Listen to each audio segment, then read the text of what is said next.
미국에서 1900년대 중반에서 후반 사이에 오랫동안 신문에 칼럼을 쓰며 자신이 겪었던 일상과 그리고 자신의 가정의 이야기를 유머로서 그리고 또 작은 통찰로서 기고를 했던 한 여성 작가가 있습니다. 에르마 본백이라는 이 이름의 여성 작가는 많은 글을 썼는데 그 중에서도 몇몇 개는 지금까지 미국 사람들의 마음 가운데 깊이 남아 있다라고 합니다. 그 중에 1979년도에 기고한 내 인생을 다시 살 수 있다면 이라는 제목의 칼럼이 하나 있습니다. 이 칼럼의 내용의 일부분을 여러분들께 잠깐 소개해 드리도록 하겠습니다. 며칠 전 누군가 제게 인생을 다시 살 수 있다면 무언가 바꿀 거냐고 물었습니다. 제 대답은 아니요 였지만 다시 생각해 보니 생각이 바뀌었습니다. 만약 인생을 다시 살 수 있다면 말은 덜하고 남의 이야기는 더 많이 들었을 거예요. 카펫에 얼룩이 지고 소파색이 바랬더라도 나는 친구들을 저녁 식사에 초대했을 거예요. 나는 할아버지께서 젊은 시절 이야기를 늘어놓으시는 것을 시간을 내어 경청했을 거예요. 장미 모양으로 조각된 분홍색 양초는 보관 중 녹기 전에 사용했을 거예요. 아이들과 함께 잔디밭에 앉아도 잔디 얼룩 걱정은 전혀 하지 않았을 거예요. 내가 당연하게 여겼던 남편의 책임을 더 많이 부담했을 거예요. 치즈는 덜 먹고 아이스크림을 더 많이 먹었을 거예요. 아이가 내게 뽀뽀했을 때 나중에 먼저 씻고 와 라고 절대 말하지 않았을 거예요. 더 많은 사랑해 라는 말과 미안해 라는 말, 잘 들어줄게 라는 말을 했을 텐데. 하지만 무엇보다도 인생을 다시 살 기회가 주어진다면 매 순간을 꽉 붙잡고 진정으로 바라보고 경험하고 살아보고 모든 것을 쏟아붓고 그 순간이 완전히 사라질 때까지 절대 되돌려주지 않을 거예요. 이러한 내용의 글을 하나 썼습니다. 잠깐만 들어봐도 아시다시피 많은 사람들의 공감대를 일으키는 그러한 문장들을 썼던 작가입니다. 그런데 제가 소개해드린 이 글의 내용을 보면 여러 가지 이야기를 하고 있지만 공통적인 부분이 하나 있습니다. 무언가 여러 가지 이유로 아끼기도 했고 쓰지도 못하고 남겨두기만 했다가 정작 나중에 필요할 때 꺼내보니 사용하지 못해서 후회하게 되었다라는 것입니다. 아껴두고 또 남겨두었던 것이 결국 자신에게 있어서 가장 아쉬움으로 남게 되었다라는 의미입니다. 우리도 살아가다 보면 이러한 경험을 많이 하게 됩니다. 무언가 아껴두고 계속 남겨두고 쓰지 않으려는 것이죠.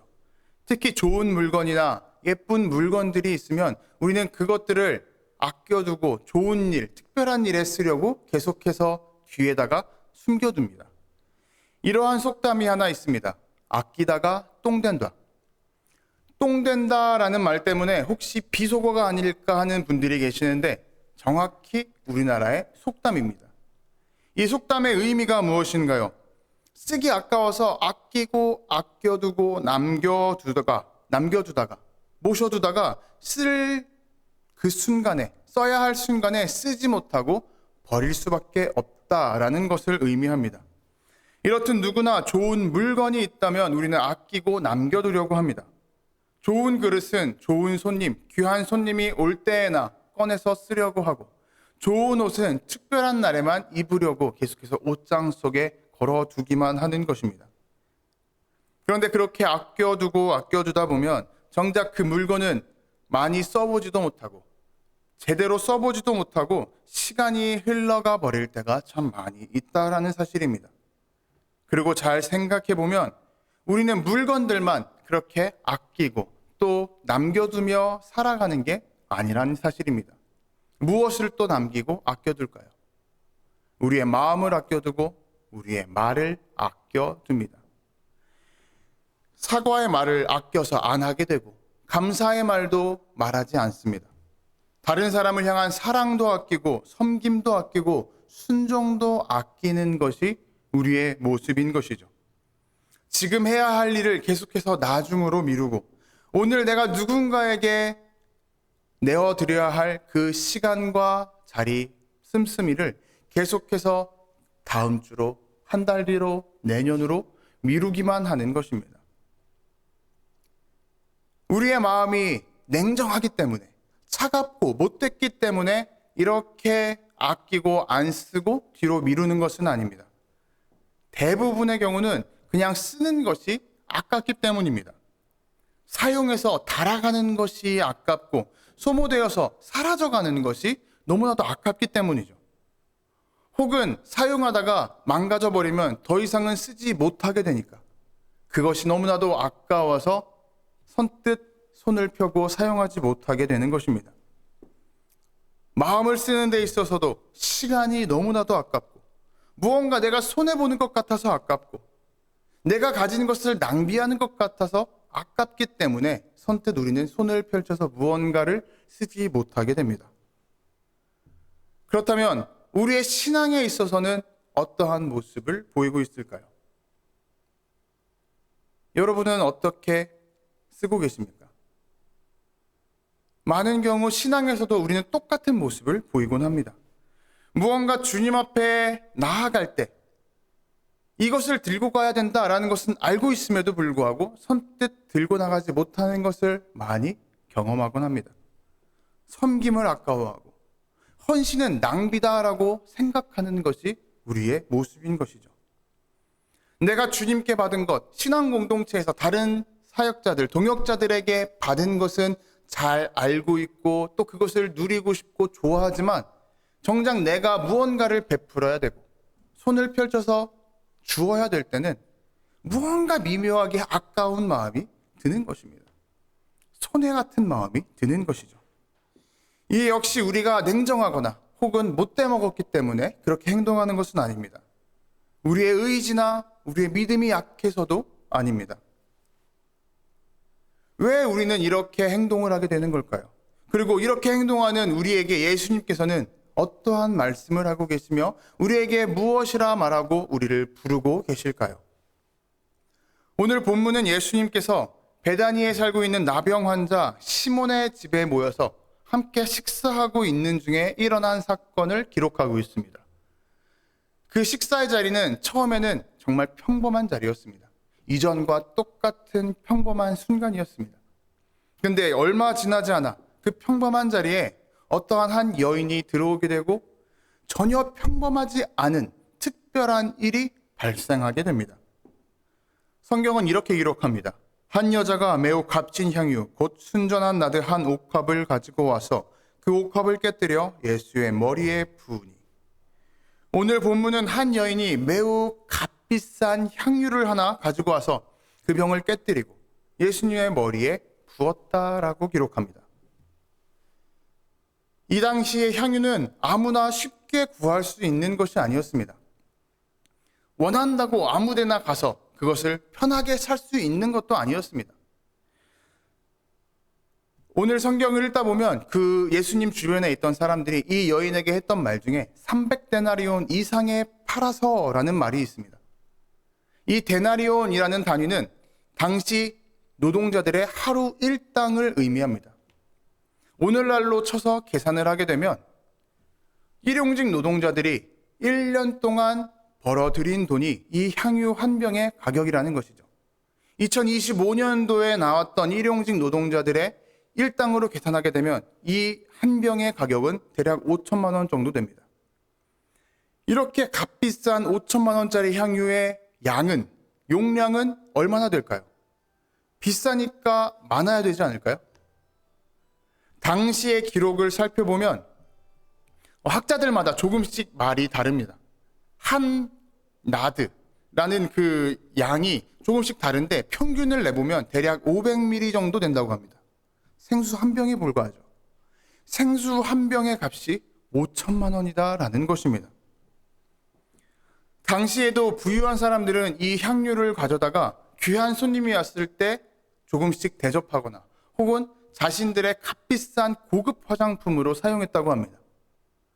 하지만 돈이 많지 않은 평범한 서민들은 이 향유를 어떻게 사용했을까요? 평생 동안 조금씩 이 향유를 사 모았다고 합니다. 그리고 이렇게 사 모아서 언제 쓰느냐? 자신의 가족 중에 한 명이 죽었을 때라든지 혹은 자신이 죽었을 때 그 시신에다가 향유를 바르는 용도로 사용했다고 합니다. 그러니 여인의 손에 들고 있던 이 향유 한 병은 단순하게 그냥 한 병의 물건이 아니라 한 여인이 평생 동안 자신의 모든 것을 바쳐서 만들어낸 값어치의 물건이다라고 할 수 있는 것입니다. 그런데 이 여인은 이 향유를 조금만 덜어서 예수님의 머리 위에 부은 것이 아니었습니다. 성경은 분명하게 기록합니다. 깨뜨렸다. 깨뜨렸다라는 것은 조금이나마 남겨둘 수 없게 되었다라는 것을 의미합니다. 이제는 남아있는 것들에 대해서 가치를 계산할 수 없게 되었다는 것이고, 양을 조절해서 따로 쓸 수가 없다라는 것을 의미합니다. 쉽게 이야기하면 되돌릴 수 없다라는 것을 의미하죠. 여인은 이렇게 값비싼 물건을 왜 예수님의 머리에 부었던 걸까요? 여인은 자신에게 있어서 가장 귀중한 것이 무엇인지 잘 알고 있었습니다. 자신의 평생에 걸쳐서 모았던 이 향유가 정말 귀하다라는 것을 알고 있었습니다. 그리고 살아가며 예수님의 말씀을 영접한 순간, 예수님을 마음의 중심에 주인으로 모시게 된 순간, 예수님이 자신의 인생에 있어서 정말 귀중한 분이라는 것 또한 알게 되었고 깨닫게 되었을 것입니다. 삶에서 가장 귀한 물건, 자신의 인생에서 가장 귀한 존재, 이 두 가지가 겹쳐지는 그 자리에 이 여인은 자신의 가진 것을 아낌없이 내어 드리는 그 마음의 결단을 했고 행동을 보였다라는 것입니다. 그 자리에서 내가 어떠한 것을 얻을 수 있는지 어떠한 계산도 하지 않았다라는 것이죠. 그러니 쉽게 말해서 비싼 것을 드렸습니다 라고 끝낼 것이 아니라 주님 앞에서 남김없이 모든 것을 드렸다라는 그 마음의 행동이다라고 할 수 있는 것이죠. 우리의 삶을 한번 살펴보았으면 좋겠습니다. 세상 속에서 우리는 어떻게 행동하나요? 무언가 우리가 드리거나 혹은 무언가 사용해야 될 때 그 써야 되는 이유에 대해서, 인과관계에 대해서 완전히 이해한 후에야 우리는 나아가려고 합니다. 어떠한 물건이 문제가 있을 때 그 문제에 대해서 내가 어떻게 행동하는 것이, 어떻게 사용하는 것이 가장 효율적인지를 계산한 후에야 내가 가진 것을 내놓습니다. 근데 그러한 상황 가운데에서 손해가 크다? 이득이 별로 없다? 그렇다면 우리는 선뜻 손을 내밀지 않게 됩니다. 하지만 오늘 본문의 여인은 예수님께서 귀하신 분이다, 내 인생의 중심이 되시는 분이다 라는 이 사실 하나만을 가지고 자신의 인생에서 가장 귀했던 평생의 가치를 내어드리는 결단을 했던 것입니다. 이렇듯 계산은 더 생각하게 만들고 이익을 따지게 만들지만 사랑은 곧장 움직이게 만드는 것입니다. 여인은 계산보다도 사랑을 더 품고 나아갔던 사람인 것이죠. 이런 여인의 헌신 앞에서 그 자리에 함께 모여있던 사람들은 어떻게 행동했을까요? 다 아시다시피 우리의 기대와는 전혀 다른 모습을 보였습니다. 그 자리에 있던 사람들은 향유를 깨뜨려 예수님 머리 위에 부은 모습을 보며 귀하다 여기지 않았습니다. 감동하지도 않았습니다. 오히려 안 좋은 의미에서 놀라워했습니다. 그리고 그 놀라움은 이내 분노로 바뀌어서 여인을 향해 손가락질하고 소리치기 시작합니다. 이 비싼 것을 왜 허비하느냐? 왜 낭비하느냐? 이 물건을 팔아서 가난한 사람들에게 도와줄 수 있지 않았겠느냐? 사람들은 이렇게 분노하고 외치기 시작합니다. 이러한 사람들의 말을 들으면 정말 옳다고 느껴지게 됩니다. 누가 들어도 상당히 상식적입니다. 합리적입니다. 한 명을 위해서 그냥 머리에다 들이붓는 것보다는 팔아서 그 비싼 돈을 가지고 더 많은 사람들에게 부어주는 것이, 사용하는 것이 더 합리적이고 더 설득력이 있기 때문이죠. 하지만 우리는 살아가면서 이 설득력 있다, 합리적이다, 상식적이다 라는 것에 대해서 주의를 기울여야 됩니다. 왜냐하면 우리의 행동을 좌우하는 어떠한 계산이라던가 혹은 판단은 상식적이거나 혹은 합리적이라는 이름을 가지고 우리에게 다가오기 때문입니다. 그것을 가지고 우리가 계산을 하며 행동을 하지 못하게 하고 행동을 하게 하는 것입니다. 물론 가난한 사람들을 돕는 건 아주 귀한 일입니다. 그 말 자체가 악하다라고 볼 수는 없죠. 하지만 오늘 본문이 우리에게 보여주고자 하는 그 핵심은 이 사람들의 말이 옳으냐 그르냐의 문제가 아닙니다. 문제는 그 자리에 있던 사람들이 예수님께 드려진 헌신과 섬김과 사랑에 대해서 손가락질했고 낭비다, 허비다라고 외쳤다라는 데 있습니다. 예수님 앞에서 예수님께 드려진 그 마음의 헌신을 자신들의 생각, 자신들의 기준, 자신들의 판단에 따라서 재단했던 것입니다. 그리고 비난했고 화냈던 것입니다.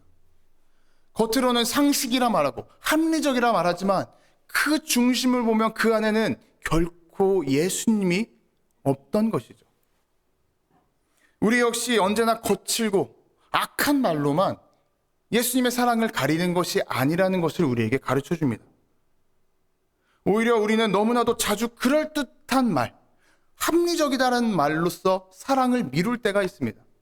효율성을 따지면서 우리가 해야 될 순종, 우리가 해야 될 헌신에 대해서 미루고 안 하고 뒷걸음질 칠 때가 많이 있습니다. 이러한 말들 안에 우리의 기준과 우리의 계산이 숨어 있다는 것이죠. 시간을 아끼고 싶고 나의 에너지를 아끼고 싶고 무언가 했다가 상처받는 것을 피하고 싶고 손해받는 것을 피하고 싶어서 계속해서 미루어 버리는 것입니다. 다른 사람들에게 떠밀어 버리는 것이죠.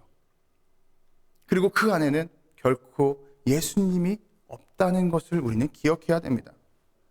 그렇기 때문에 오늘 본문은 단순하게 한 여인이 옥합을 깨뜨렸다라는 것을 보여주는 것이 아닙니다.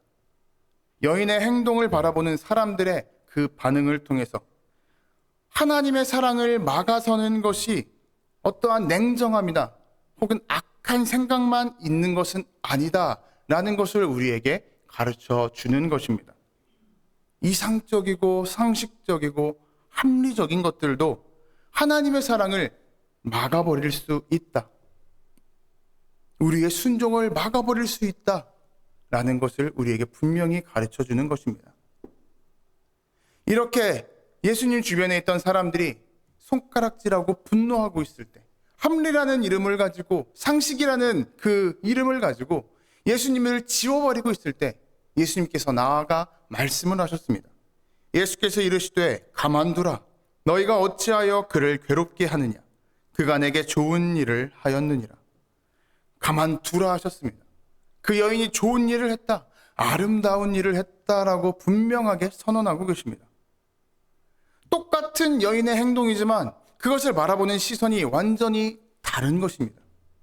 그 자리에 있던 사람들은 그 여인의 행동을 향해서 허비다, 낭비다 불렀지만 예수님께서는 좋은 일이다 말씀하셨고, 사람들은 쓸데없이 지나치게 행동했다라고 하셨지만 예수님께서는 아름답다라고 말씀을 해주셨습니다. 사람들은 그 향유를 돈으로 계산했지만 예수님께서는 그 향유를 사랑으로 받아주셨다라는 것입니다. 예수님은 이 여인의 무엇을 보고 이렇게 사랑이다, 아름답다, 좋은 일이다라고 말씀해 주셨을까요? 향유의 액수가 아니라 그 여인의 중심에 있는 마음의 방향을 보았던 것입니다. 여인의 손에 들려있던 것은 값비싼 향유였지만 예수님께서 받으신 것은 그 마음속에 품고 있는 사랑이었습니다. 남기지 않고 쏟아내겠다 결단하는 그 마음이었습니다. 그 사랑의 방향이었습니다. 그리고 예수님께서는 그 마음을 보시고 한 걸음 더 나아가 이렇게 말씀하셨습니다. 내 몸에 향유를 부어 내 장례를 미리 준비하였느니라. 여러분 한번 생각해 보십시오. 과연 이 여인이 예수님께서 죽으실 것을 알고 머리에 향유를 부었을까요? 혹은 죽을 것을 알았다 할지라도 정확히 죽으실 날짜를 알고 이렇게 향유를 부었을까요? 그렇지 않겠죠. 그저 예수님이 너무나도 귀했기 때문에, 소중했기 때문에 자신이 가진 그 값비싼 향유를 깨어서 예수님의 머리에 부었던 것입니다. 제가 앞서서 부유한 사람들은 손님을 맞을 때 향유를 썼다고 했습니다. 그때 손님을 맞이하는 방식이 그 향유를 가져다가 손님의 머리에 빗어주고 발라주는 것이었습니다. 돈이 많으면 많을수록 그 향유를 조금씩 더 많이 발라주었다고 합니다. 지금 이 여인이 깨뜨려서 완전히 부어버렸다라는 것은 자신이 가진 그 모든 것들을 너무나도 귀한 예수님께 맞이하기 위해서 드렸다라는 것이죠. 그런데 예수님께서는 이렇게 손님 맞이하는 것을 바꿔서 장례를 준비했다라고 말씀해 주셨습니다.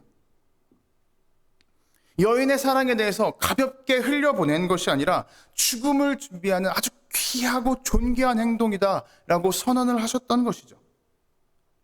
우리는 대부분 어떠한 일에 있어서 말씀드렸듯 인과관계를 다 알아야만 내가 손을 뻗어서 행동을 하려고 합니다. 무언가 확신이 생겨야만, 그 결과에서 나에게 이득이라는 확신이 생겨야만 나아가서 손을 펼치려고 합니다. 하지만 오늘 여인이 보여준 것은 이 순서, 행동의 순서가 전혀 다르다라는 것을 보여줍니다. 이해되었기 때문에 향유를 부은 것이 아니라 그저 존귀하기 때문에 향유를 부었다라는 것입니다. 내가 예수님께 이 향유를 드려서 무언가 이득을 받겠다가 아니라 그냥 이 예수님이 그나마 좋으니까, 너무나도 좋으니까 그저 나의 가진 것을 드리겠다라고 결단했던 것입니다. 모든 계산이 끝난 뒤에야 행동을 한 것이 아니라 예수님께서 정말 귀하신 분이라는 그 사실 자체만 두고 먼저 행동을 했던 것입니다. 그렇게 행동을 했을 때 예수님께서는 그 사랑에 대해서 결코 헛되지 않다고 분명히 말씀하십니다. 예수님께서 이렇게 선언하십니다. 온 천하에 어디서든지 복음이 전파되는 곳에는 이 여자가 행한 일도 말하여 그를 기억하리라. 오늘 본문을 보시면 아시겠지만 이 여인의 이름이 무엇인지 기록되어 있지 않습니다. 그저 수많은 사람들이 추측만 할 뿐입니다. 학자들마다 이 여인이 누구인지 말은 다 다릅니다. 그러니 제가 누구다라고 그 추측들에 대해서 말씀드리진 않겠습니다. 다만 여기서 우리가 알아야 될 것은 이 여인의 행동을 예수님께서는 결코 잊지 않으시겠다라며 선언하셨고 약속을 하셨다라는 것입니다. 이러한 예수님의 약속이 이 자리에 모인 우리 모두에게 위로가 되고 격려가 되기를 부탁드립니다. 그리고 소망합니다. 왜냐하면 우리가 주님께 드려지는 그 모든 것들을 예수님께서는 다 기억하시겠다 말씀하시기 때문입니다. 내가 다 받아주겠다. 그 모든 것들을 헛되지 않게 하겠다.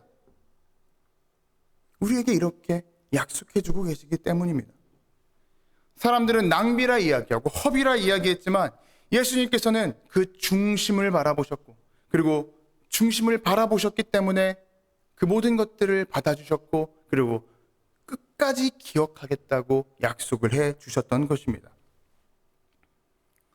오늘 본문은 우리에게 네가 가진 것을 다 쏟아내라, 예수님께 다 부어라 라고 말하는 것이 아닙니다. 우리는 이렇게 해석해야 된다고 오해해서는 안 될 것입니다. 그저 오늘 본문은 우리의 마음의 중심을 한번 되돌아보라고 이야기하는 것입니다. 마음 가운데에 한번 질문을 던져보라고 하는 것입니다. 지금 나의 마음 가운데에는 무엇이 가장 크게 있습니까? 쓰기 아까운 마음입니까? 아니면 예수님을 향한 사랑입니까? 무엇이 큰지 지금 오늘 본문은 우리에게 질문을 던지고 있는 것입니다. 우리는 주님을 사랑한다고 말하지만 선뜻 그 앞에서는 내어드리지 못할 때가 많습니다. 그 내어드리는 순간 앞에서 우리의 신앙이 많이 흔들리는 것을 깨달을 것입니다.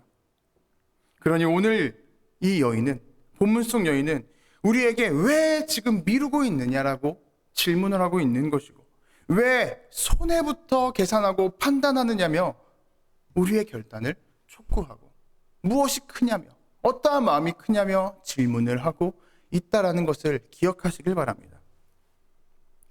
물론 우리 마음 가운데 의지가 있고 결단이 있을 수 있습니다. 마음은 있는데 선뜻 행동으로 나서지 못할 수도 있습니다. 무언가 아까움 때문이 아니라 두려움 때문에 나서지 못할 수도 있습니다. 순종하고 싶지만 우리를 둘러싼 어떠한 상황이 너무나도 복잡해서 선뜻 나서지 못할 수도 있는 것입니다. 그러한 우리들에게 오늘 주님께서는 이 여인을 이야기하며 그럼에도 불구하고 다 진행해라, 내어드려라 라고 이야기하는 것이 아니라는 것을 분명히 기억하셔야 됩니다. 우리는 지금까지 지난 몇 주 동안 훈련에 대해서 이야기했습니다. 우리의 삶을 성장시키고 우리의 신앙과 믿음을 성장시키는 훈련에 대해서 나누어왔습니다. 그 훈련의 모습은 어떠한 거창한 큰 것들에 대해서 반복하는 것이 아니었습니다. 보잘것없어 보이고 사소해 보이는 그 작은 것들을 끊이지 않게 매일같이 반복할 수 있도록 붙잡고 이어가자는 것이었습니다. 그 작은 것들에 대해서 우리가 아까워하지 않으시기를 부탁드립니다. 오늘 본문은 우리에게 그것을 말하는 것입니다. 우리가 해야 될 그 작은 것들, 작은 훈련의 모습을 아까워하지 말라는 것입니다. 이렇게 바빠 죽겠는데 언제 이것을 하라는 거야? 오늘 하루는 좀 쉴 수 있잖아.